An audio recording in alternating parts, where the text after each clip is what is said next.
আজকের ব্লগটা শুধুই ক্রেভিংসে ভরা। সকালে লেট করে উঠে আমার শর্মা খেতে ভীষণ ইচ্ছে করছিল, তারপর আর কি বানিয়ে ফেললাম বাড়িতে যাচ্ছিল তাই দিয়ে। এটাকে তো আর শর্মা বলা যায় না, এটা হলো চিকেন আর মেয়োনিজে ভরা একটা রোল। আপাতত ক্রেভিংস মেটানো আর কি।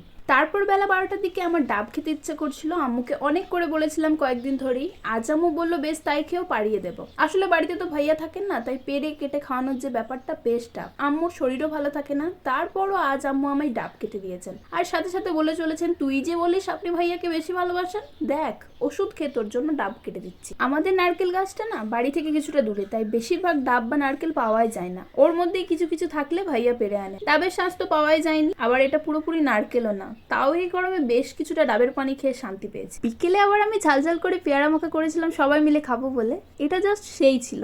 তারপর ওয়েদারটা একটু চেঞ্জ হয়ে গেল, আর এরকম ওয়েদারে ফুচকার কথা ভাবতে ভাবতে দেখি আমাদের ফেমাস আলাদিন চাচুর ফুচকা হাজির। টাইম লস্ট না করে বাড়ি নিয়ে এসে খেয়েছি।